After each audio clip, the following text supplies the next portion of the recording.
안녕하십니까, 책돌입니다. 오늘 소개해드릴 책은 아유르베다입니다. 저자는 아카리 리피, 출판사는 청홍입니다. 바로 본문을 보도록 하겠습니다.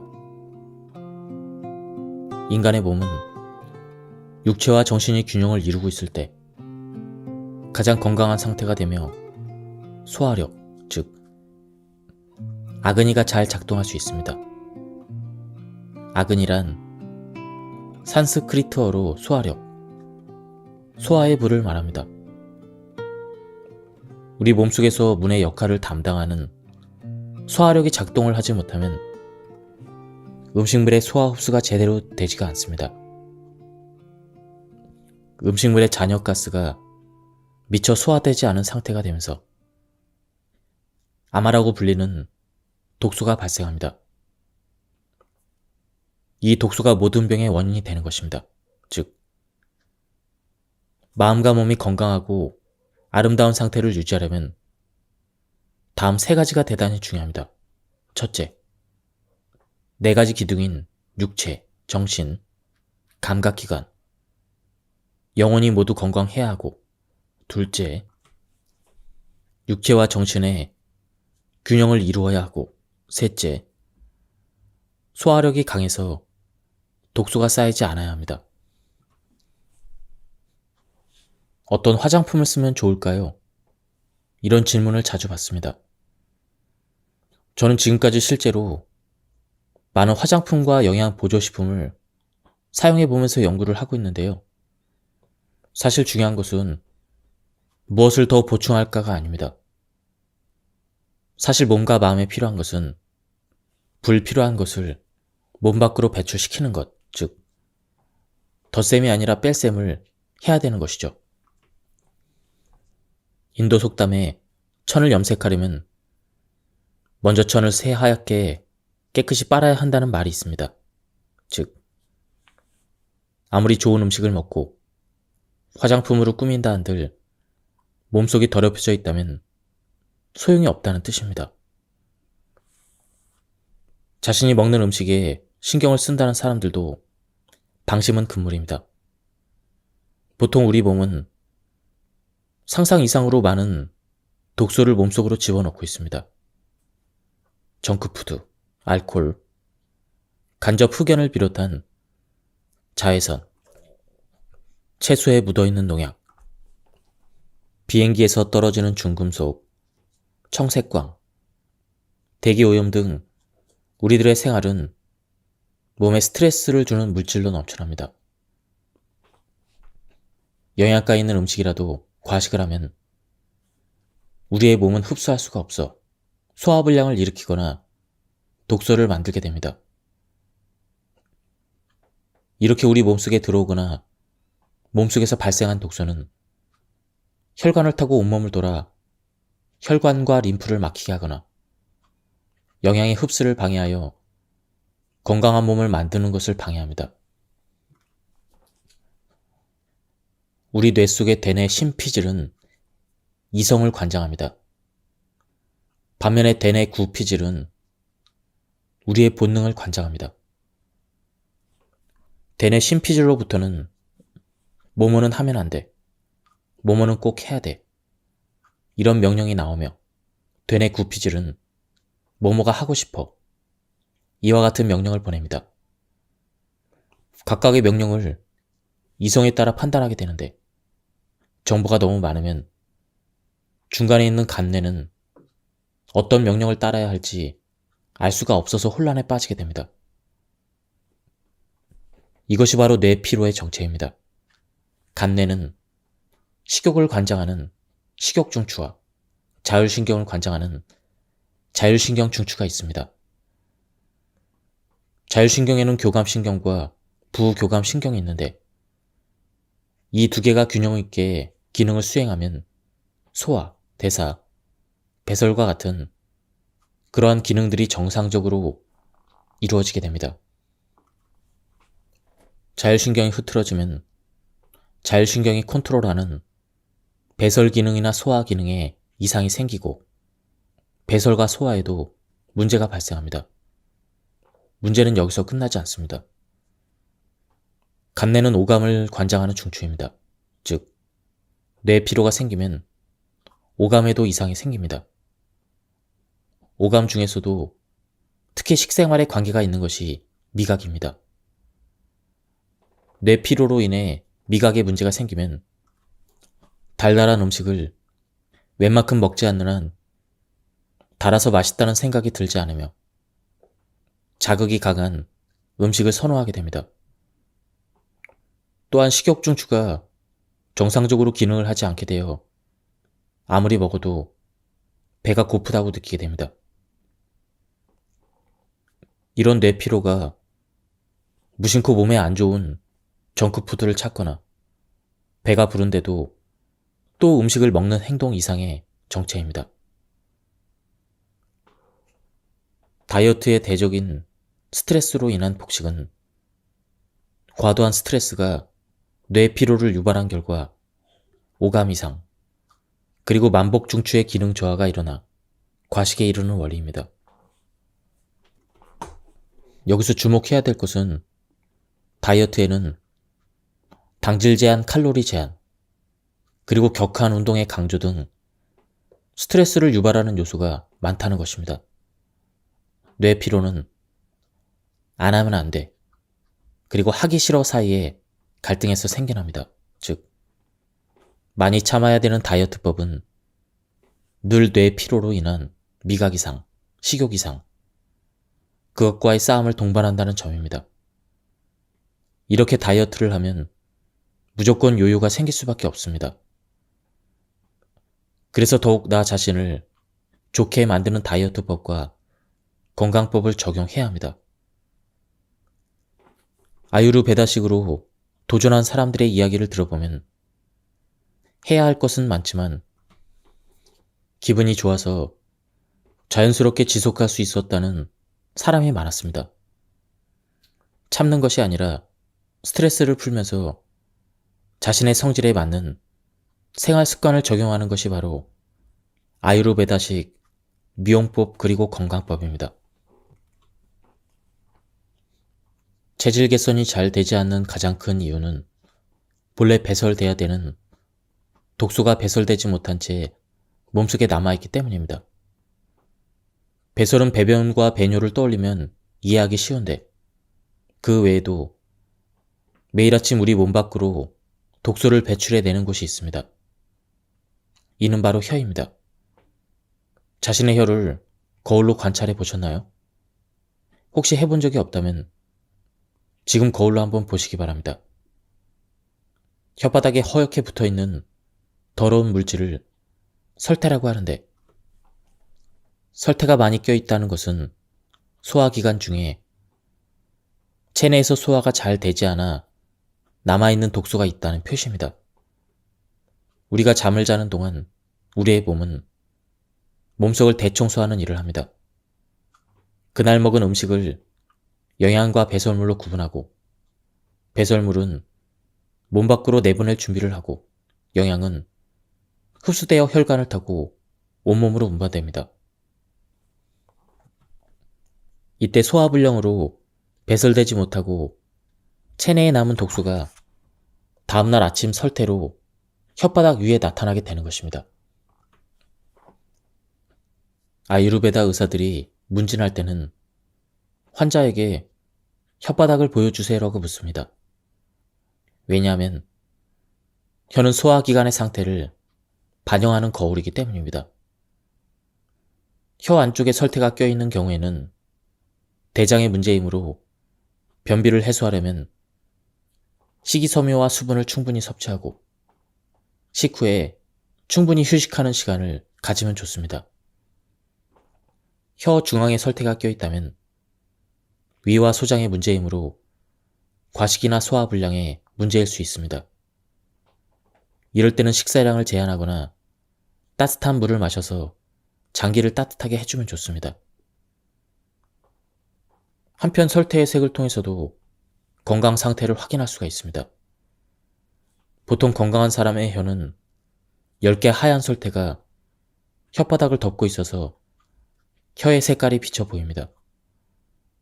설태는 노폐물이긴 하지만 점막을 보호하는 역할도 하므로 하얀 설태가 얇게 있는 것은 오히려 건강하다는 증거이므로 괜찮습니다. 반대로 설태가 전혀 없는 경우는 저항력이 떨어져 온몸이 쇠약하다는 위기의 신호일 수도 있습니다. 노란 설태는 위장이 약해졌다는 신호입니다. 기름진 음식을 너무 많이 먹어 채기가 있는 것일 수도 있습니다. 설태가 거무스름하면 온몸의 체력이 극도로 떨어져 면역력이 낮아져 있다는 신호입니다. 또한 설태가 아니라 혓바닥 전체가 희뿌연색을 띠고 있는 경우는 몸 전체의 혈액순환이 잘 안 되고 있다는 것을 나타냅니다. 본래 혀는 핑크색을 띠고 있는데 혓바닥 전체가 희뿌연 경우는 냉증이나 빈혈로 인해 혈액순환이 안 좋아져 있는 그런 상태를 말합니다. 그리고 혓바닥 전체가 너무 붉은 경우는 몸에 수분이 부족한 상태일 가능성이 있습니다. 칼로리가 높은 식사나 알코올의 과다 섭취로 혈액이 끈적끈적해져 있을 우려도 있습니다. 혓바닥 전체가 보랏빛인 경우도 혈액이 끈적끈적하다는 신호입니다. 혈액에 나쁜 콜레스테롤이 쌓여있을 가능성이 있습니다. 스스로 판단하는 것은 어렵더라도 독소를 완전히 배출하기 위해 매일 혓바닥 위에 나타난 독소를 제거하는 것은 중요합니다. 지금부터 소개하는 혓바닥 닦기를 매일 하는 습관을 만드시기 바랍니다. 아침에 일어나자마자 혀를 보면 전날 체내에 들어온 몸속의 독소가 떠올라 있습니다. 따라서 아침에 일어나서 제일 먼저 해야 될 일은 혓바닥을 닦는 일입니다. 먼저 아침에 일어나면 제일 먼저 입안의 감각에 의식을 향하게 합니다. 침이 끈적거리거나 구취가 나거나 입이 건조해 있고 침에서 이상한 맛이 느껴진다면 전날 먹은 음식이 제대로 소화되지 않았다는 증거입니다. 따라서 아침에 일어나서 따뜻한 물을 마시기 전에 혓바닥 관리를 먼저 해야 합니다. 이는 바로 혀 표면에 있는 설태를 제거해야 된다는 것입니다. 설태를 제거하는 도구는 몇 가지가 있는데 그중 한 가지가 텅 스크래퍼라고 하는 혀 표면을 청소하는 특별한 도구입니다. 재질은 동, 철, 플라스틱 등 여러 가지가 있는데 어떤 재질의 제품을 사용해도 무관합니다. 상처도 잘 생기지 않고 금속이 잘 무뎌지지 않아 많은 사람이 철 재질의 제품을 추천합니다. 텅 스크래퍼를 사용해서 혀 표면을 부끄럽게 미끄러뜨려서 표면에 떠 있는 그 설태를 3회에서 4회 긁어서 제거합니다. 3회에서 4회 제거해도 계속 설태가 나오면 나오지 않을 때까지 반복합니다. 이때 3개 긁는 것은 금물입니다. 만일 혓바닥에 상처가 나면 그 상처를 통해 잡균이 침투하게 됩니다. 설태가 어느 정도 제거되었다면 가볍게 입을 헹궈서 마무리합니다. 전부에서 1분이 채 안 걸리므로 매일 아침 충분히 할 수 있습니다. 텅 스크래퍼가 없다면 큼직한 숟가락을 뒤집어서 숟가락의 움푹 파인 곳으로 긁으면 됩니다. 혹은 손가락을 이용해서 해도 상관이 없습니다. 어쨌든 주의할 점은 세게 긁지 않는다는 것입니다. 부드럽게 쓰다듬듯 긁어주면 충분합니다. 이것은 정말로 간단하지만 딕토스를 하는 데 있어서 대단히 효과적이며 구취 예방에도 도움이 됩니다. 꾸준히 계속하면 아침에 일어났을 때 설태의 양이 점점 적어지는 것을 느낄 수 있으며 과식한 다음 날은 새하얗고 끈적끈적한 설태가 많이 낀다는 사실도 알게 될 것입니다. 자연 치유력을 높여서 질병에 안 걸리는 면역력 강한 몸을 만들기 위한 첫걸음은 몸을 따뜻하게 하는 것입니다.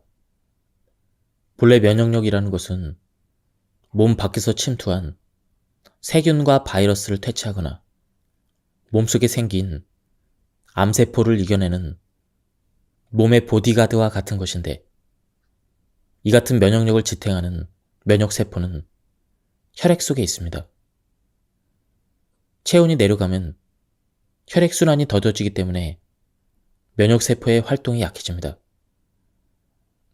일반적으로 면역세포가 활발하게 활동하는 체온은 36.5도로 알려져 있는데, 체온이 1도 내려가면 면역력이 30% 저하되며, 반대로 체온이 1도 올라가면 면역력이 최대 5배에서 6배 정도 올라간다고 합니다. 결국 기초 체온이 낮은 사람일수록 면역력이 쉽게 떨어지므로 최대한 몸을 따뜻하게 해주는 것이 중요합니다. 몸을 따뜻하게 하려면 기상 후에 따뜻한 물을 마시는 것이 좋습니다. 이때 기상 후에 바로 마시는 것이 포인트입니다. 따뜻한 물은 잘 알려져 있듯 따뜻하게 데운 물을 말합니다. 물을 끓여서 50에서 60도 정도까지 식혀주면 됩니다. 티베트 의학에 전해지는 과식은 질병의 시작이며, 따뜻한 물을 마시는 것은 치료의 시작이라는 말이 있습니다. 그만큼 따뜻한 물을 마시는 것은 몸에 좋습니다. 이렇게 따뜻한 물을 마시는 것이 몸에 좋은 이유는 몸속을 디톡스 해주기 때문입니다. 따뜻한 물을 마시는 것은 몸 안쪽에서 내장을 따뜻하게 만들어서 소화를 하는 부뚜막에 불을 붙이는 것과 같습니다. 따뜻한 물을 마셔서 음식물의 소화와 배설의 힘을 실어주는 것입니다. 그뿐만 아니라 앞에서 설명했듯 따뜻한 물을 마시면 기초 체온이 높아지기 때문에 대사 능력이 높아져 날씬해지는 데 도움을 주는 효과도 있습니다. 따라서 평소에 차가운 맥주나 주스를 마시거나 얼음을 먹어서 내장을 차갑게 만드는 식생활을 하거나 추운 곳에서 근무하는 사람은 특히 주의해야 합니다. 아마 자신도 모르는 사이에 몸속의 독소가 점점 축적되어 있을 수도 있습니다. 그런 사람들은 냉증, 붓기, 거친 피부 등의 증상이 나타나기 쉬운데, 이럴 때 따뜻한 물이 효과가 있습니다. 오일 풀링이라는 말을 들어보셨나요? 오일 풀링은 오일로 입을 각을 하는 것을 말합니다. 오일 풀링의 방법은 그냥 입에 넣었다가 뱉어내는 것이 아니라 입안에 오일을 그대로 머금고 있거나 구석구석 마사지한 뒤에 뱉어내는 것입니다. 오일 풀링의 효과는 셀 수 없이 많습니다. 제일 먼저 주목할 것은 디톡스 효과입니다. 오일에는 세정력, 그리고 피부를 통해 흡수되는 경피 흡수라는 두 가지 기능이 있습니다. 입안에 있는 수백 가지의 세균은 구취와 치주염을 일으키는 원인이 됩니다. 그런데 오일은 입안에서 음식물 가스와 세균을 흡착하여 세척하는 일을 합니다. 그뿐 아니라 안티에이징 효과도 빼놓을 수 없습니다. 오일이 구강 점막으로 침투되어 피부와 점막을 촉촉하게 해주는데, 오일 성분이 피부를 통해 흡수되어 못의 혈관으로 들어가면 영양소로서 운반이 되어 세포에 영향을 주는 것입니다. 그 결과 팔자주름이 개선되고 피부에 탄력과 윤기가 생기는 등 특히 여성들이 반길 만한 효과를 얻을 수 있습니다. 또한 목이 건조해지는 것도 방지하기 때문에 건조한 겨울에는 감기도 예방할 수가 있습니다. 저자도 아유르베다에 대해서 깊이 공부하기 전까지는 음식물에 들어있는 농약이나 첨가물을 조심하기는 했지만 공기의 질에 대해서는 전혀 관심이 없었습니다. 따라서 공기의 질에 관심을 가지고 환기를 하게 된 다음부터는 환기가 몸과 마음에 얼마나 큰 영향을 끼치는지에 대해 알게 되어 적지 않게 놀랐습니다. 예상외로 대부분의 경우 바깥 공기보다 실내 공기가 더 오염되어 있었습니다. 예를 들어 인간은 호흡을 하면 이산화탄소를 배출합니다. 부엌에서 요리를 하면 수증기와 냄새, 초미세먼지의 주 성분이 되는 연소되고 남은 재 등이 대량으로 발생합니다. 곰팡이나 먼지도 공기 중을 떠돌아다닙니다. 이런 공기가 실내에 쌓여 있으면 이를 계속 마시는 우리 몸속에도 독소가 쌓이게 됩니다. 방안을 인체에 비유하면 일상생활하며 발생하는 공기 중의 먼지 등은 신진대사로 발생하는 노폐물과 독소 같은 것입니다. 따라서 더러워진 공기는 정기적으로 환기시켜 배출시켜야 합니다. 먼저 아침에 신선한 공기를 방 안으로 들어오기 위해서 최소 10분간은 창문을 열어 환기를 시킵니다. 아침에 에어컨을 틀기 전에 모든 방의 창문을 열어서 밤새 쌓인 공기를 밖으로 내보내고 새로운 공기로 채워줍니다. 가능한 한 집안의 공기가 순환되는 것이 좋으므로 방의 대각선상에 서로 창문이 있는 집이라면 대각선상에 있는 창문 2개를 모두 열어줍니다. 다음은 코 세척입니다. 이 리셋 방법은 생리식염수를 코로 넣어서 입으로 뱉어내는 코 세척입니다. 저도 코 세척을 매일 하고 있는데요. 저는 코로 물을 집어넣어서 반대쪽 코로 물이 나오는 방법을 하고 있습니다. 코 세척은 부비강에 쌓여있던 더러운 것을 배출하는 것인데 부비강은 코 안에 있는 8곳의 동굴을 가리킵니다. 눈에는 보이지 않지만 공기 중에는 여러 가지가 떠다니고 있습니다. 먼지, 꽃가루, 바이러스, 세균 등 다양한 더러운 것들이 호흡을 통해 코로 들어오게 됩니다. 따라서 부비강에는 세균이나 바이러스가 번식하여 고름이 쉽게 생기는 것입니다. 코를 세척해서 비강을 깨끗하게 만들어주면 화분증과 같은 알레르기, 감기, 독감과 같은 감염증을 예방하고 치료할 수가 있습니다. 코 세척을 권장하는 이유는 아유르베다에서 코는 가슴으로 이어지는 직접적인 경로라고 생각하기 때문입니다. 즉, 코를 정화시키는 것은 의식에도 크게 영향을 끼친다고 생각합니다. 동양의학적인 관점에서 보면 코를 정화시키는 것은 오감과 사고를 명료하게 하는 데 도움을 줍니다. 평소에 과식 때문에 낮 시간에 자주 졸리는 사람이나 맛이 강한 음식을 좋아해서 미각이 둔해진 사람일수록 코 세척을 꾸준히 하면 미각이 살아나는 것을 느낄 수 있으며 낮 시간에 멍해지는 일이 줄어드는 것도 느낄 수 있습니다. 실제로 코 세척을 하면 알레르기의 원인 물질과 바이러스, 세균을 제거할 수 있어서 전신의 건강에도 도움을 주므로 호흡기 내과와 이비인후과에서도 부비 강염을 개선하기 위해 코 세척을 권장하고 있습니다. 다음은 입욕입니다. 아유르베다가 권장하는 입욕 타이밍은 아침입니다.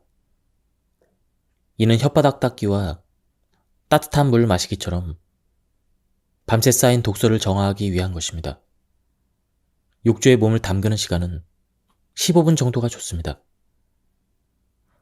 만일 밤에 입욕하는 경우에는 식후 2시간이 지난 다음에 하는 것이 좋습니다.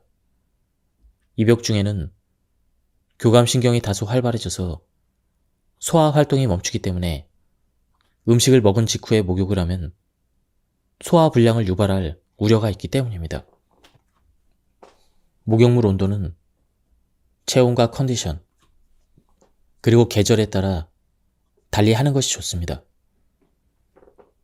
여름에는 온도를 약간 낮추고 겨울에는 온도를 높여서 코에 살짝 땀이 날 정도의 시간만큼 입욕하면 좋습니다. 입욕제는 자연이 주는 혜택으로 밸런스를 잡아준다는 아유르베다의 원칙을 보면 먹을 수 있는 것 외에는 입욕제로 사용하지 않는 것이 좋습니다. 경피 흡수는 우리가 생각하는 것 이상으로 체내 흡수가 잘 됩니다. 특히 성기는 점막이기 때문에 경피 흡수율이 8의 약 50배나 됩니다. 오일 마사지로 팔에 바른 오일도 경피 흡수가 되어 몸속으로 쭉쭉 흡수되는데 입욕 시에 성기로 들어가는 따뜻한 물은 50배인 만큼 더 흡수되기 때문입니다. 따라서 입으로 들어가는 것만큼이나 신중하게 입욕제를 선택해야 합니다. 기본적으로 인공적으로 합성된 화학물질이 들어간 것은 피하도록 하며 자연으로부터 얻은 것 중에 먹을 수 있는 것으로 효능에 따라 입욕제를 쓰면 됩니다. 예를 들어 우유 한 팩을 목욕물에 넣으면 우유 목욕이 되는데 우유에 함유되어 있는 카제인은 가벼운 각질 제거 효과도 있습니다. 우유 목욕을 하면 피부가 한꺼풀 벗겨진 것처럼 밝아지며 아름답게 빛나는 효과를 얻을 수가 있습니다. 영원한 젊음의 비결, 기도하기. 기도에는 자신의 욕구를 채우기 위한 기도와 다른 사람의 행복을 빌어주는 이타적인 기도가 있는데 아유르베다에서 권장하는 기도는 이타적인 기도입니다. 이타적인 기도를 하면 몸과 마음이 모두 젊어진다고 합니다. 이는 뇌과학적으로도 증명된 사실입니다. 인간의 뇌에는 사회뇌라고 불리는 자신의 행동이 다른 사람을 기쁘게 해주었는가 이렇게 판단하는 기능이 있습니다. 즉 자신이 행한 일이 주위 사람들과 사회에 좋은 일인가를 늘 판단한다는 것입니다. 예를 들어 다른 사람의 불행을 기원하는 기도는 사회적으로는 좋지 않은 것이라고 자기 스스로 알기 때문에 그런 기도를 하면 스트레스 물질인 코르티솔이 분비됩니다. 반대로 다른 사람의 행복을 빌어주는 기도는 어떤 효과가 있을까요? 다른 사람의 행복을 기원할 때 사람은 애정을 품게 됩니다. 그때 뇌 안에서는 베타 엔돌핀과 옥시토신과 같은 뇌내 물질이 분비됩니다.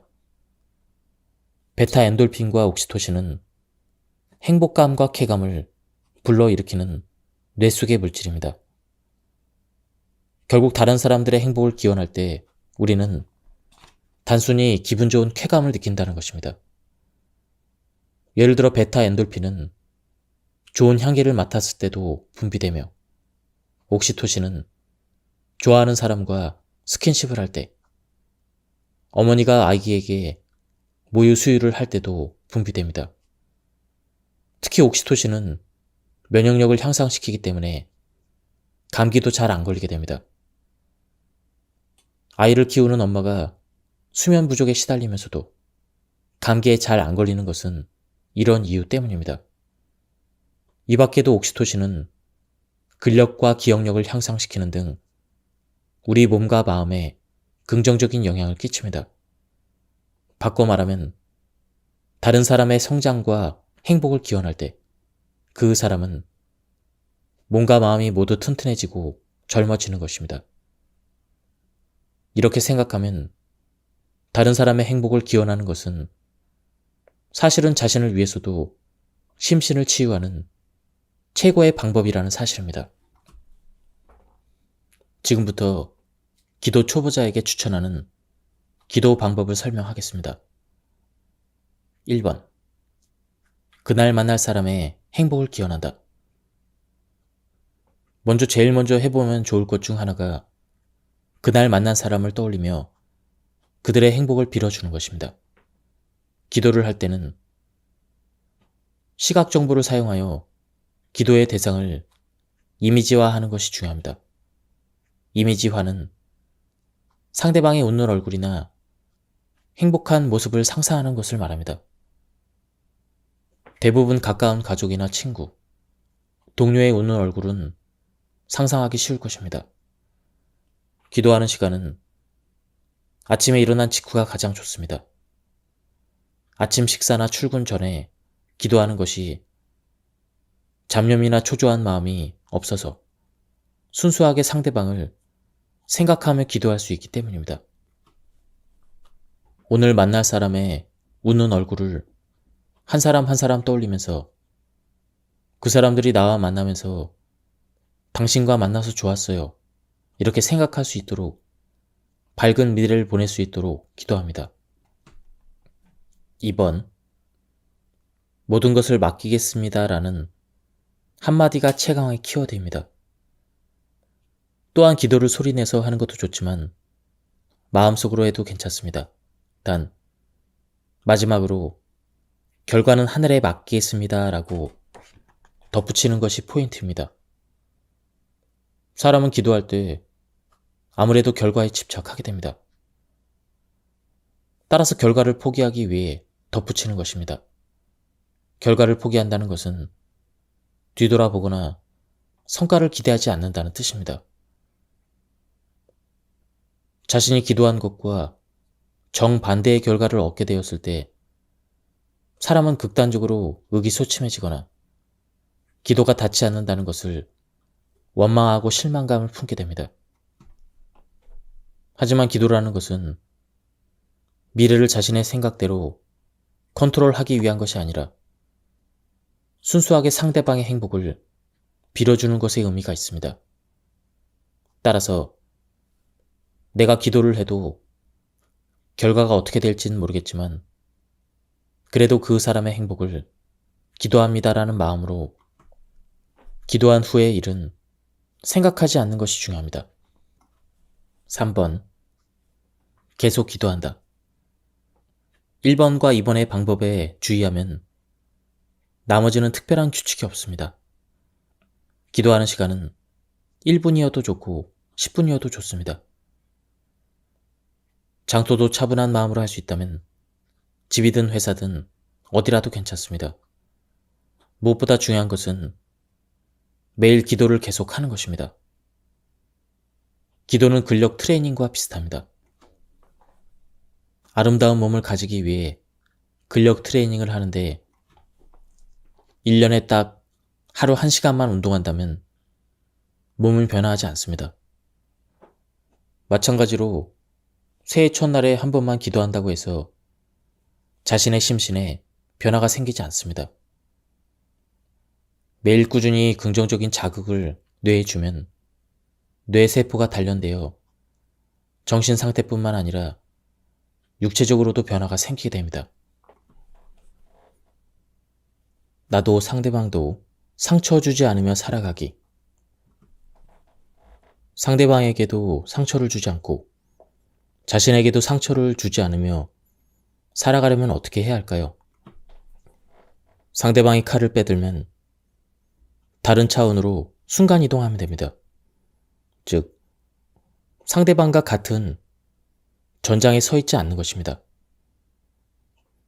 결국 상대하지 않으면 된다는 뜻이죠. 애초에 자신에게 적의를 가지고 있는 사람과 냉정하게 대화를 하려 해도 상대방이 나의 말을 들어주는 경우는 거의 없습니다. 따라서 상대방의 시비를 걸거나 기분이 좋지 않을 때는 고지곳대로 하지 말고 내 눈앞에 투명한 벽이 있다고 생각하고 나는 당신의 분노를 받을 생각이 없습니다 라고 마음속으로 속삭이면 됩니다. 그리고 적의를 품고 있는 상대방을 땅 위에 두고 자신은 쓱 공중으로 떠올라 위에서 내려다보는 상상을 해봅니다. 상대방과 다른 차원으로 뛰어올라 떨어진 곳에서 관찰하면서 당신의 기분이 다시 좋아지기를 기원합니다 라고 상대방을 생각하며 마음속에서 빌어주는 것입니다. 중요한 것은 이 사람과는 맞지 않아 라고 단정 짓지 않는 것입니다. 그저 때마침 그 사람이 기분이 좋지 않을 때 말을 한 것일 수도 있으며 가치관이 다를 뿐이지 나쁜 사람은 아닐 수도 있다는 것입니다. 내가 마음의 문을 닫으면 반드시 상대방도 반발하게 되어 있습니다. 상대하지 않기, 싸우지 않기. 이것이 바로 비폭력, 불복종의 정신입니다. 저 자신도 대하기 불편한 사람을 불편하다고 생각하지 않도록 노력하기 위해 저항하거나 싸우지 않은 뒤로는 싫은 사람을 만나는 일이 확연히 줄었습니다. 그러고 나서 깨달은 것은 나를 공격해오는 사람도 내가 싸울 생각이 없으면 싸울 의욕이 사라져 버린다는 것입니다. 혹시 이런 이야기를 들어보셨나요? 어느 가정에 어린 두 딸이 있었습니다. 큰 딸은 태어날 때부터 장애를 가지고 있었으며 허약했는데 작은 딸은 장애가 없었습니다. 큰 딸이 장난감을 가지고 놀고 있으면 작은 딸이 다가와서는 장난감을 빼앗아 버리는 것입니다. 큰 딸은 힘이 약해서 장난감을 빼앗겨도 저항을 하지 못했습니다. 큰 딸이 체념을 하고 다른 장난감을 가지고 놀기 시작하자 작은 딸이 다시 다가와 언니의 장난감을 빼앗아 버립니다. 하지만 큰 딸은 울지도 않고 화도 안 내며 잠자코 다른 장난감을 집어서 다시 놀기 시작합니다. 이렇게 3번이나 같은 일이 반복되자 작은 딸은 언니가 아무런 반응도 하지 않은 것이 재미가 없어서 4번째는 작은 딸이 언니 옆에서 그대로 앉아 같은 장난감을 가지고 함께 놀게 되었다고 합니다. 이 이야기를 들으면 적을 만들지 않는다는 것은 상대보다 강해지는 것이 아니라 상대의 전의를 빼앗는 것이라는 것을 깨닫게 됩니다. 여러분이 상대방을 적이라고 생각하지 않으면 누구도 여러분의 적이 되는 일은 없습니다. 결국 여러분은 무적의 존재가 되는 것이죠. 물론 모든 것이 다 잘 되기는 쉽지 않을 것입니다. 하지만 상대방을 수용하려는 넓은 마음과 굳은 각오, 커다란 애정은 시대와 장소를 뛰어넘어 사람의 마음에 큰 영향을 끼칩니다. 나는 당신의 분노 에너지를 받을 생각이 없으며 영향도 받지 않을 것입니다. 이렇게 마음속에서 속삭이며 당신의 기분이 다시 좋아지기를 기원합니다 라고 마음속으로 빌어주는 것입니다.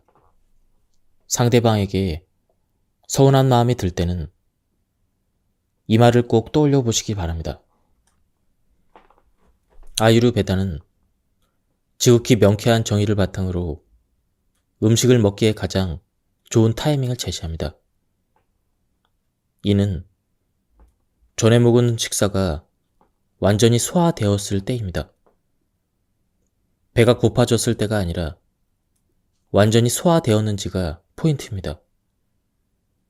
예를 들어 점심때 먹은 음식이 아직 소화가 안 되었는데도 간식이나 저녁을 먹으면 몸속에 각각 다른 소화 단계가 존재하므로 미소화물과 소화가 끝난 것이 섞이게 됩니다. 그리고 그것이 십이지장으로 운반되어 버립니다. 바로 이것이 독소의 원인입니다. 그러므로 전에 먹은 음식이 완전히 소화된 뒤에 음식을 먹으면 위, 속이 항상 깨끗한 상태를 유지할 수 있으므로 미소화물이 잘 안 쌓이게 됩니다.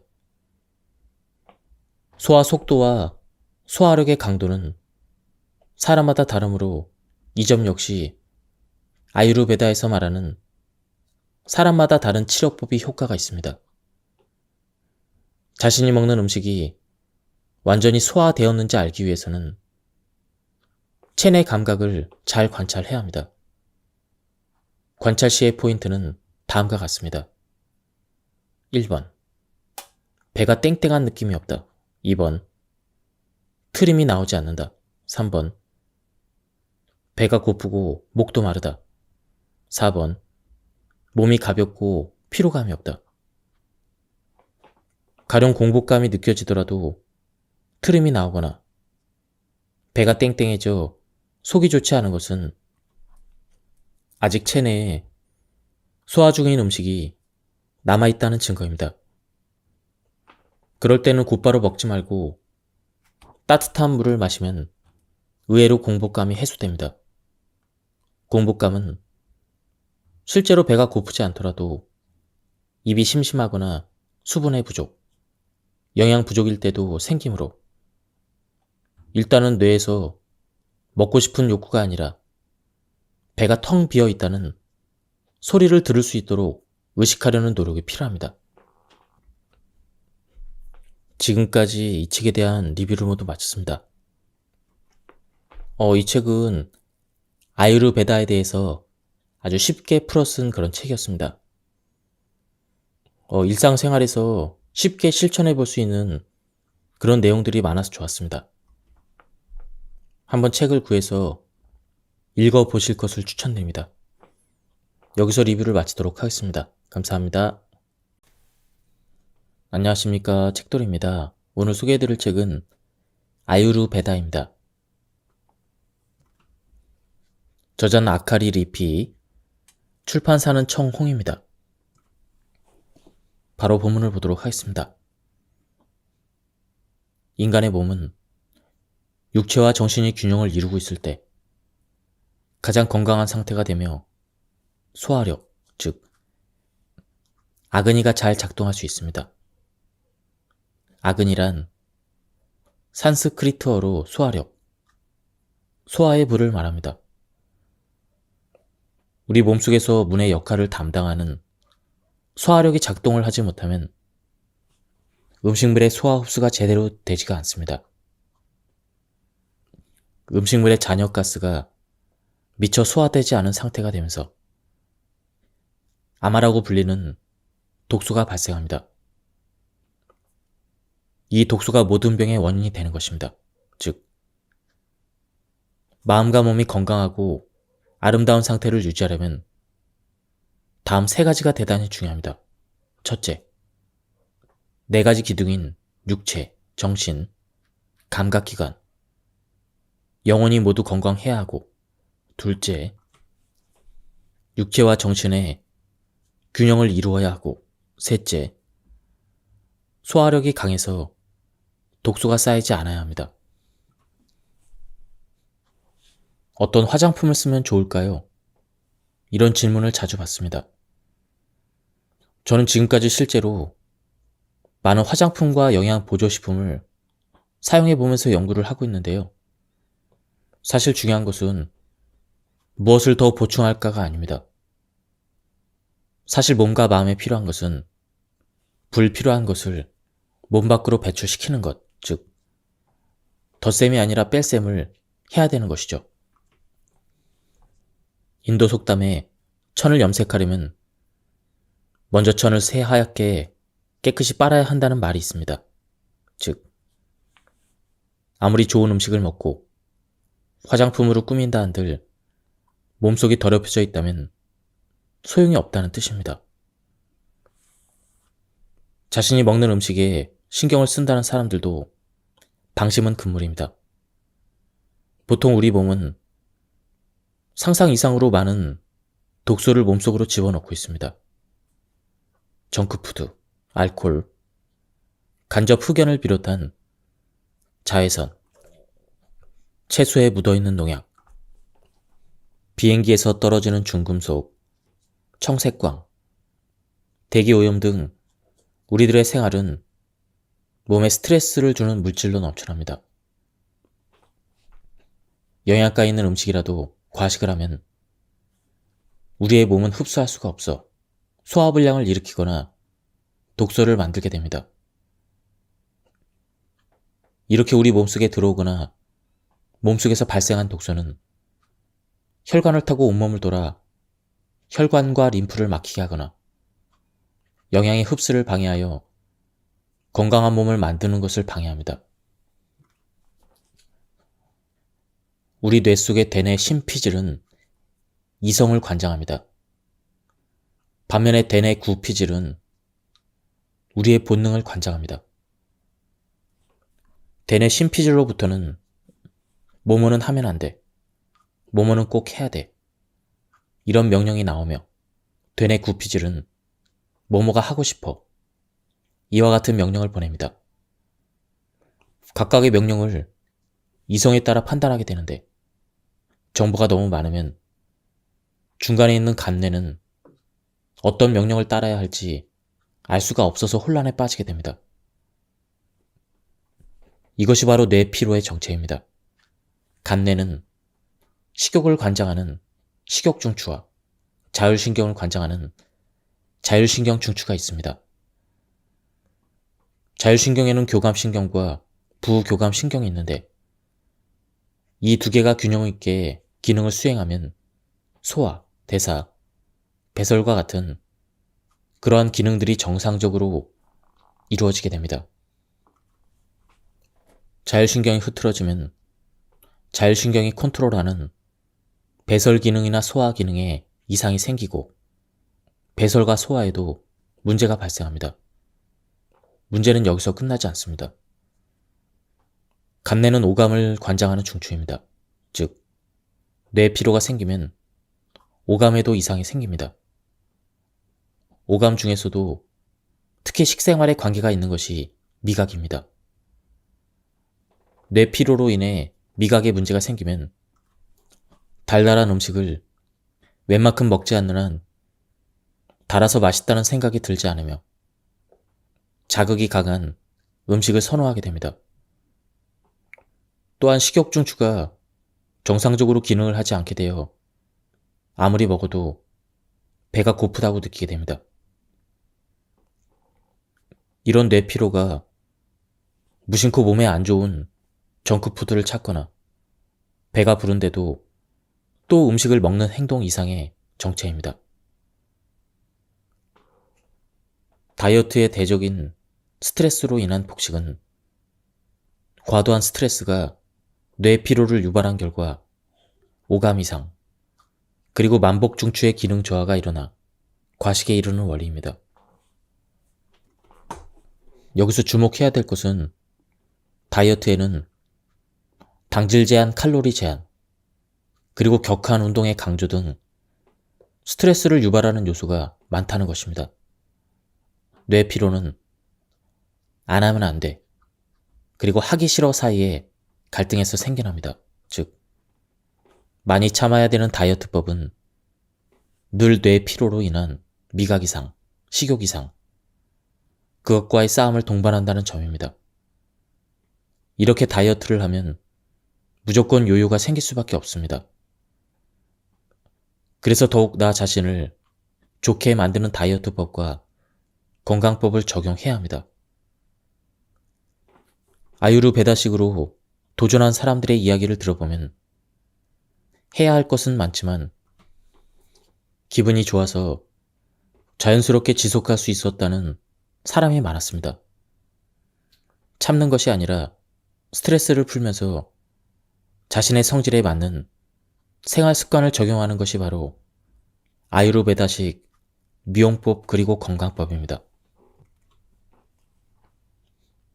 체질 개선이 잘 되지 않는 가장 큰 이유는 본래 배설돼야 되는 독소가 배설되지 못한 채 몸속에 남아있기 때문입니다. 배설은 배변과 배뇨를 떠올리면 이해하기 쉬운데 그 외에도 매일 아침 우리 몸 밖으로 독소를 배출해내는 곳이 있습니다. 이는 바로 혀입니다. 자신의 혀를 거울로 관찰해 보셨나요? 혹시 해본 적이 없다면 지금 거울로 한번 보시기 바랍니다. 혓바닥에 허옇게 붙어있는 더러운 물질을 설태라고 하는데, 설태가 많이 껴있다는 것은 소화기관 중에 체내에서 소화가 잘 되지 않아 남아있는 독소가 있다는 표시입니다. 우리가 잠을 자는 동안 우리의 몸은 몸속을 대청소하는 일을 합니다. 그날 먹은 음식을 영양과 배설물로 구분하고, 배설물은 몸 밖으로 내보낼 준비를 하고, 영양은 흡수되어 혈관을 타고 온몸으로 운반됩니다. 이때 소화불량으로 배설되지 못하고 체내에 남은 독소가 다음날 아침 설태로 혓바닥 위에 나타나게 되는 것입니다. 아유르베다 의사들이 문진할 때는 환자에게 혓바닥을 보여주세요라고 묻습니다. 왜냐하면 혀는 소화기관의 상태를 반영하는 거울이기 때문입니다. 혀 안쪽에 설태가 껴있는 경우에는 대장의 문제이므로 변비를 해소하려면 식이섬유와 수분을 충분히 섭취하고 식후에 충분히 휴식하는 시간을 가지면 좋습니다. 혀 중앙에 설태가 껴있다면 위와 소장의 문제이므로 과식이나 소화불량의 문제일 수 있습니다. 이럴 때는 식사량을 제한하거나 따뜻한 물을 마셔서 장기를 따뜻하게 해주면 좋습니다. 한편 설태의 색을 통해서도 건강 상태를 확인할 수가 있습니다.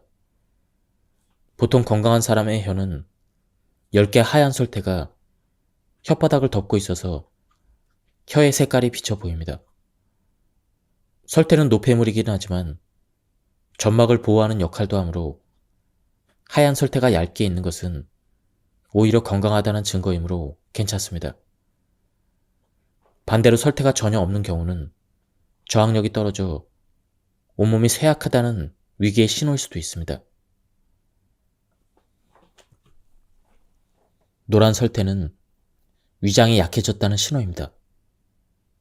기름진 음식을 너무 많이 먹어 채기가 있는 것일 수도 있습니다. 설태가 거무스름하면 온몸의 체력이 극도로 떨어져 면역력이 낮아져 있다는 신호입니다. 또한 설태가 아니라 혓바닥 전체가 희뿌연색을 띠고 있는 경우는 몸 전체의 혈액순환이 잘 안 되고 있다는 것을 나타냅니다. 본래 혀는 핑크색을 띠고 있는데 혓바닥 전체가 희뿌연 경우는 냉증이나 빈혈로 인해 혈액순환이 안 좋아져 있는 그런 상태를 말합니다. 그리고 혓바닥 전체가 너무 붉은 경우는 몸에 수분이 부족한 상태일 가능성이 있습니다. 칼로리가 높은 식사나 알코올의 과다 섭취로 혈액이 끈적끈적해져 있을 우려도 있습니다. 혓바닥 전체가 보랏빛인 경우도 혈액이 끈적끈적하다는 신호입니다. 혈액에 나쁜 콜레스테롤이 쌓여있을 가능성이 있습니다.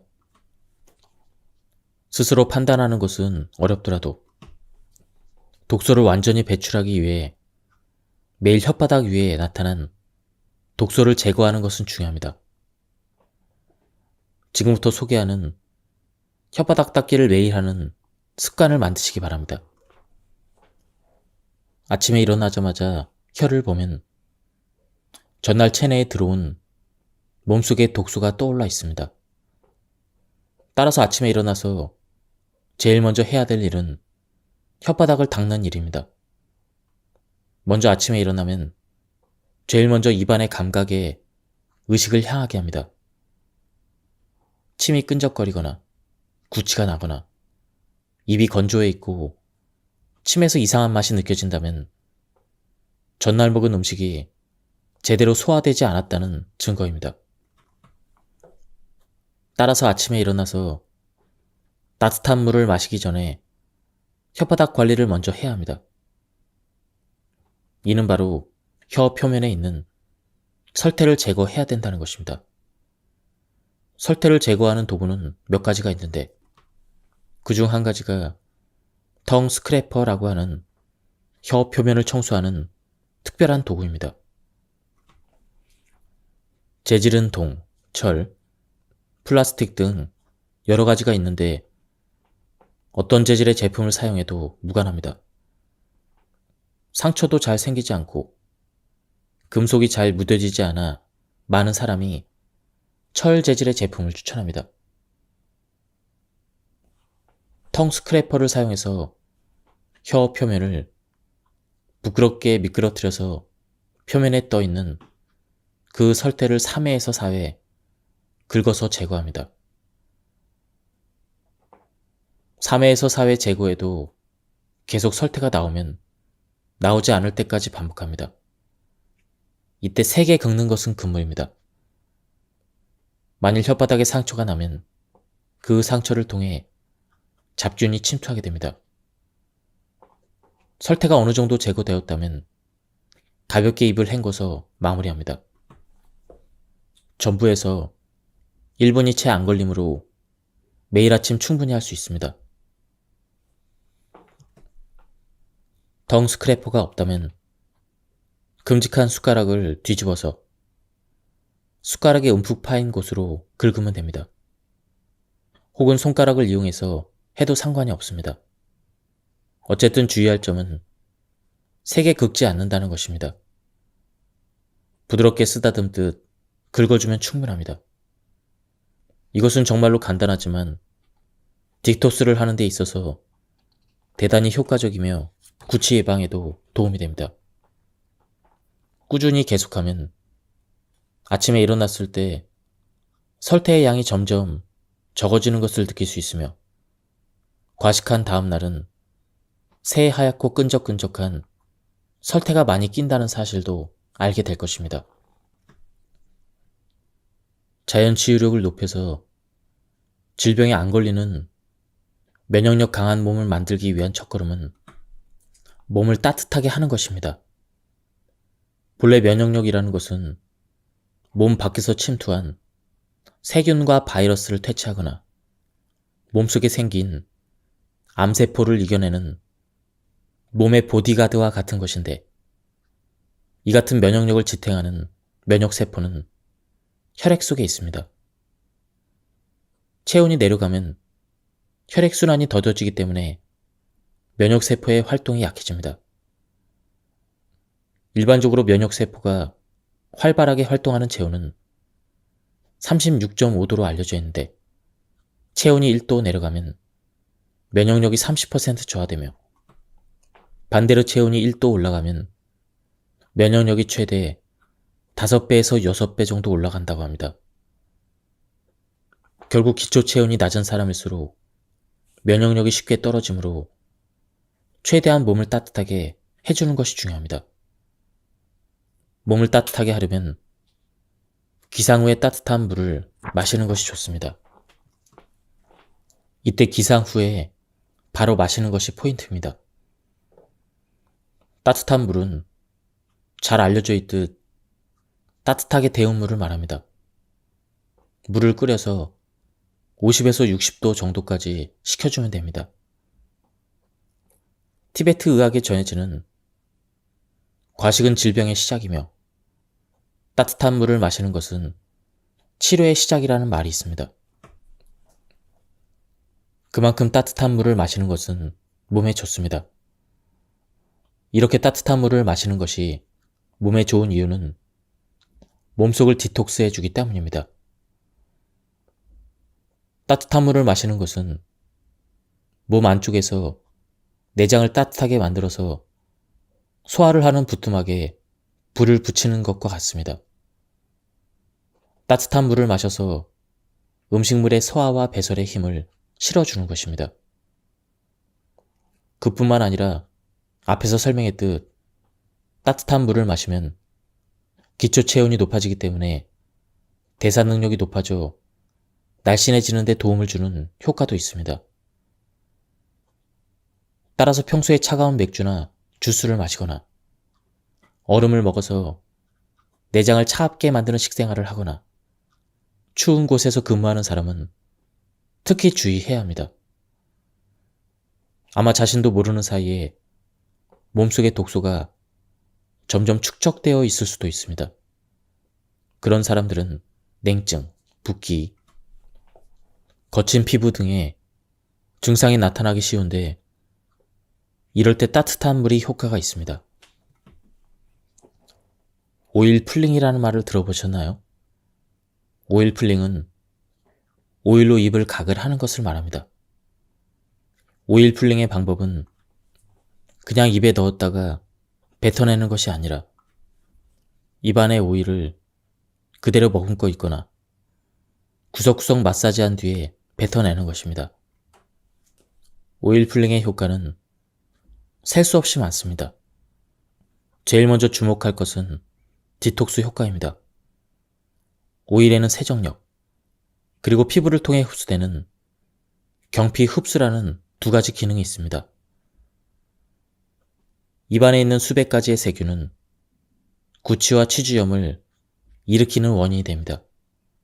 그런데 오일은 입안에서 음식물 가스와 세균을 흡착하여 세척하는 일을 합니다. 그뿐 아니라 안티에이징 효과도 빼놓을 수 없습니다. 오일이 구강 점막으로 침투되어 피부와 점막을 촉촉하게 해주는데 오일 성분이 피부를 통해 흡수되어 못의 혈관으로 들어가면 영양소로서 운반이 되어 세포에 영향을 주는 것입니다.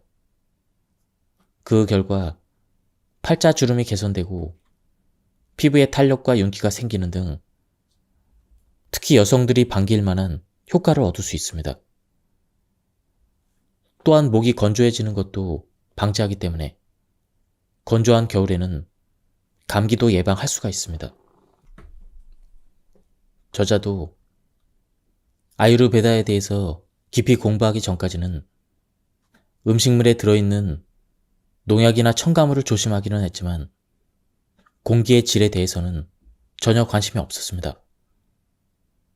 따라서 공기의 질에 관심을 가지고 환기를 하게 된 다음부터는 환기가 몸과 마음에 얼마나 큰 영향을 끼치는지에 대해 알게 되어 적지 않게 놀랐습니다. 예상외로 대부분의 경우 바깥 공기보다 실내 공기가 더 오염되어 있었습니다. 예를 들어 인간은 호흡을 하면 이산화탄소를 배출합니다. 부엌에서 요리를 하면 수증기와 냄새, 초미세먼지의 주 성분이 되는 연소되고 남은 재 등이 대량으로 발생합니다. 곰팡이나 먼지도 공기 중을 떠돌아다닙니다. 이런 공기가 실내에 쌓여 있으면 이를 계속 마시는 우리 몸속에도 독소가 쌓이게 됩니다. 방안을 인체에 비유하면 일상생활하며 발생하는 공기 중의 먼지 등은 신진대사로 발생하는 노폐물과 독소 같은 것입니다. 따라서 더러워진 공기는 정기적으로 환기시켜 배출시켜야 합니다. 먼저 아침에 신선한 공기를 방 안으로 들어오기 위해서 최소 10분간은 창문을 열어 환기를 시킵니다. 아침에 에어컨을 틀기 전에 모든 방의 창문을 열어서 밤새 쌓인 공기를 밖으로 내보내고 새로운 공기로 채워줍니다. 가능한 한 집안의 공기가 순환되는 것이 좋으므로 방의 대각선상에 서로 창문이 있는 집이라면 대각선상에 있는 창문 2개를 모두 열어줍니다. 다음은 코 세척입니다. 이 리셋 방법은 생리식염수를 코로 넣어서 입으로 뱉어내는 코 세척입니다. 저도 코 세척을 매일 하고 있는데요. 저는 코로 물을 집어넣어서 반대쪽 코로 물이 나오는 방법을 하고 있습니다. 코 세척은 부비강에 쌓여있던 더러운 것을 배출하는 것인데 부비강은 코 안에 있는 8곳의 동굴을 가리킵니다. 눈에는 보이지 않지만 공기 중에는 여러 가지가 떠다니고 있습니다. 먼지, 꽃가루, 바이러스, 세균 등 다양한 더러운 것들이 호흡을 통해 코로 들어오게 됩니다. 따라서 부비강에는 세균이나 바이러스가 번식하여 고름이 쉽게 생기는 것입니다. 코를 세척해서 비강을 깨끗하게 만들어주면 화분증과 같은 알레르기, 감기, 독감과 같은 감염증을 예방하고 치료할 수가 있습니다. 코 세척을 권장하는 이유는 아유르베다에서 코는 가슴으로 이어지는 직접적인 경로라고 생각하기 때문입니다. 즉, 코를 정화시키는 것은 의식에도 크게 영향을 끼친다고 생각합니다. 동양의학적인 관점에서 보면 코를 정화시키는 것은 오감과 사고를 명료하게 하는 데 도움을 줍니다. 평소에 과식 때문에 낮 시간에 자주 졸리는 사람이나 맛이 강한 음식을 좋아해서 미각이 둔해진 사람일수록 코 세척을 꾸준히 하면 미각이 살아나는 것을 느낄 수 있으며 낮 시간에 멍해지는 일이 줄어드는 것도 느낄 수 있습니다. 실제로 코 세척을 하면 알레르기의 원인 물질과 바이러스, 세균을 제거할 수 있어서 전신의 건강에도 도움을 주므로 호흡기 내과와 이비인후과에서도 부비 강염을 개선하기 위해 코 세척을 권장하고 있습니다. 다음은 입욕입니다. 아유르베다가 권장하는 입욕 타이밍은 아침입니다. 이는 혓바닥 닦기와 따뜻한 물 마시기처럼 밤새 쌓인 독소를 정화하기 위한 것입니다. 욕조에 몸을 담그는 시간은 15분 정도가 좋습니다. 만일 밤에 입욕하는 경우에는 식후 2시간이 지난 다음에 하는 것이 좋습니다. 입욕 중에는 교감신경이 다소 활발해져서 소화 활동이 멈추기 때문에 음식을 먹은 직후에 목욕을 하면 소화 불량을 유발할 우려가 있기 때문입니다. 목욕물 온도는 체온과 컨디션, 그리고 계절에 따라 달리 하는 것이 좋습니다. 여름에는 온도를 약간 낮추고 겨울에는 온도를 높여서 코에 살짝 땀이 날 정도의 시간만큼 입욕하면 좋습니다. 입욕제는 자연이 주는 혜택으로 밸런스를 잡아준다는 아유르베다의 원칙을 보면 먹을 수 있는 것 외에는 입욕제로 사용하지 않는 것이 좋습니다. 경피 흡수는 우리가 생각하는 것 이상으로 체내 흡수가 잘 됩니다.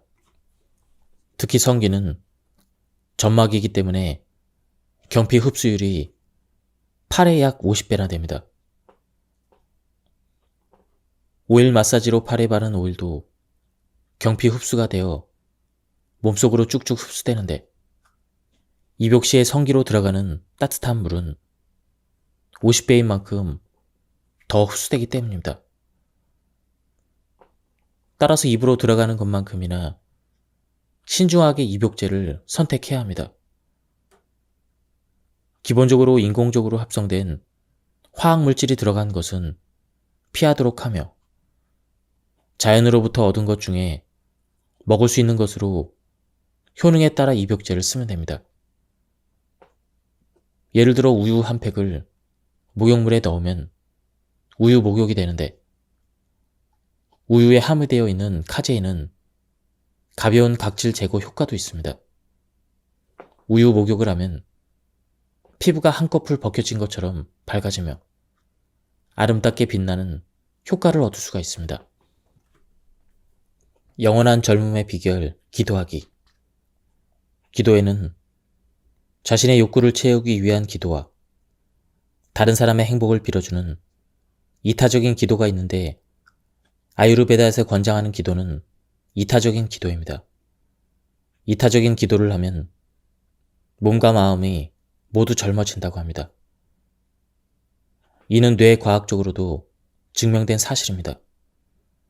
인간의 뇌에는 사회뇌라고 불리는 자신의 행동이 다른 사람을 기쁘게 해주었는가 이렇게 판단하는 기능이 있습니다. 즉 자신이 행한 일이 주위 사람들과 사회에 좋은 일인가를 늘 판단한다는 것입니다. 예를 들어 다른 사람의 불행을 기원하는 기도는 사회적으로는 좋지 않은 것이라고 자기 스스로 알기 때문에 그런 기도를 하면 스트레스 물질인 코르티솔이 분비됩니다. 반대로 다른 사람의 행복을 빌어주는 기도는 어떤 효과가 있을까요? 다른 사람의 행복을 기원할 때 사람은 애정을 품게 됩니다. 그때 뇌 안에서는 베타 엔돌핀과 옥시토신과 같은 뇌내 물질이 분비됩니다. 베타 엔돌핀과 옥시토신은 행복감과 쾌감을 불러일으키는 뇌 속의 물질입니다. 결국 다른 사람들의 행복을 기원할 때 우리는 단순히 기분 좋은 쾌감을 느낀다는 것입니다.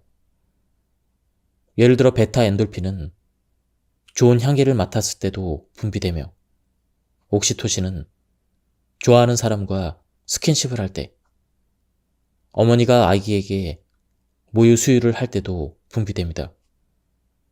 특히 옥시토신은 면역력을 향상시키기 때문에 감기도 잘 안 걸리게 됩니다. 아이를 키우는 엄마가 수면 부족에 시달리면서도 감기에 잘 안 걸리는 것은 이런 이유 때문입니다. 이 밖에도 옥시토신은 근력과 기억력을 향상시키는 등 우리 몸과 마음에 긍정적인 영향을 끼칩니다.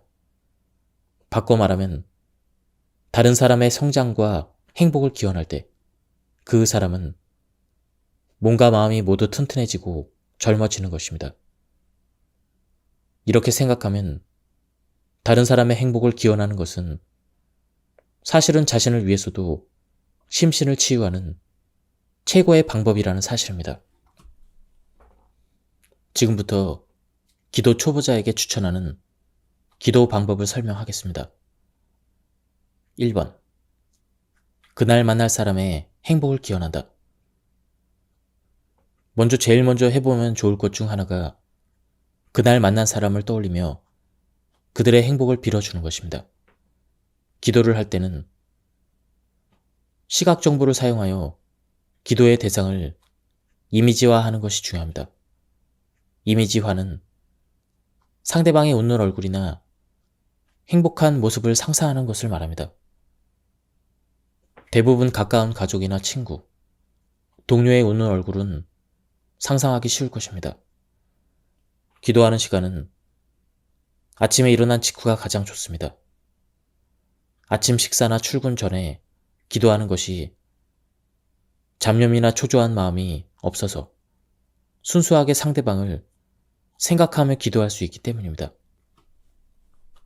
오늘 만날 사람의 웃는 얼굴을 한 사람 한 사람 떠올리면서 그 사람들이 나와 만나면서 당신과 만나서 좋았어요. 이렇게 생각할 수 있도록 밝은 미래를 보낼 수 있도록 기도합니다. 2번. 모든 것을 맡기겠습니다 라는 한마디가 최강의 키워드입니다.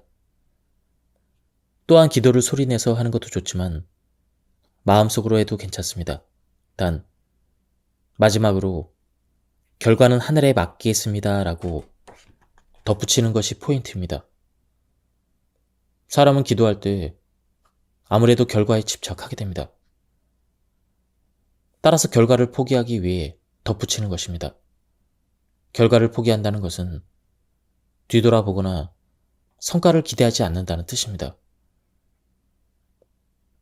자신이 기도한 것과 정반대의 결과를 얻게 되었을 때 사람은 극단적으로 의기소침해지거나 기도가 닿지 않는다는 것을 원망하고 실망감을 품게 됩니다. 하지만 기도라는 것은 미래를 자신의 생각대로 컨트롤하기 위한 것이 아니라 순수하게 상대방의 행복을 빌어주는 것에 의미가 있습니다. 따라서 내가 기도를 해도 결과가 어떻게 될지는 모르겠지만 그래도 그 사람의 행복을 기도합니다라는 마음으로 기도한 후의 일은 생각하지 않는 것이 중요합니다. 3번. 계속 기도한다. 1번과 2번의 방법에 주의하면 나머지는 특별한 규칙이 없습니다. 기도하는 시간은 1분이어도 좋고 10분이어도 좋습니다. 장소도 차분한 마음으로 할 수 있다면 집이든 회사든 어디라도 괜찮습니다. 무엇보다 중요한 것은 매일 기도를 계속하는 것입니다. 기도는 근력 트레이닝과 비슷합니다. 아름다운 몸을 가지기 위해 근력 트레이닝을 하는데 1년에 딱 하루 1시간만 운동한다면 몸은 변화하지 않습니다. 마찬가지로 새해 첫날에 한 번만 기도한다고 해서 자신의 심신에 변화가 생기지 않습니다. 매일 꾸준히 긍정적인 자극을 뇌에 주면 뇌세포가 단련되어 정신 상태뿐만 아니라 육체적으로도 변화가 생기게 됩니다. 나도 상대방도 상처 주지 않으며 살아가기. 상대방에게도 상처를 주지 않고 자신에게도 상처를 주지 않으며 살아가려면 어떻게 해야 할까요? 상대방이 칼을 빼들면 다른 차원으로 순간이동하면 됩니다. 즉, 상대방과 같은 전장에 서 있지 않는 것입니다. 결국 상대하지 않으면 된다는 뜻이죠.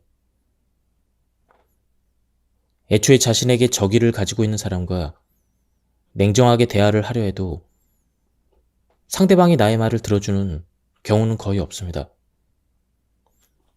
따라서 상대방의 시비를 걸거나 기분이 좋지 않을 때는 고지곳대로 하지 말고 내 눈앞에 투명한 벽이 있다고 생각하고 나는 당신의 분노를 받을 생각이 없습니다 라고 마음속으로 속삭이면 됩니다.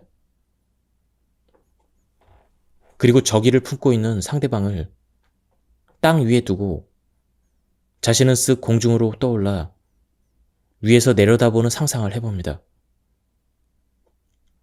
상대방과 다른 차원으로 뛰어올라 떨어진 곳에서 관찰하면서 당신의 기분이 다시 좋아지기를 기원합니다 라고 상대방을 생각하며 마음속에서 빌어주는 것입니다. 중요한 것은 이 사람과는 맞지 않아 라고 단정 짓지 않는 것입니다. 그저 때마침 그 사람이 기분이 좋지 않을 때 말을 한 것일 수도 있으며 가치관이 다를 뿐이지 나쁜 사람은 아닐 수도 있다는 것입니다. 내가 마음의 문을 닫으면 반드시 상대방도 반발하게 되어 있습니다. 상대하지 않기, 싸우지 않기. 이것이 바로 비폭력, 불복종의 정신입니다. 저 자신도 대하기 불편한 사람을 불편하다고 생각하지 않도록 노력하기 위해 저항하거나 싸우지 않은 뒤로는 싫은 사람을 만나는 일이 확연히 줄었습니다. 그러고 나서 깨달은 것은 나를 공격해오는 사람도 내가 싸울 생각이 없으면 싸울 의욕이 사라져 버린다는 것입니다. 혹시 이런 이야기를 들어보셨나요?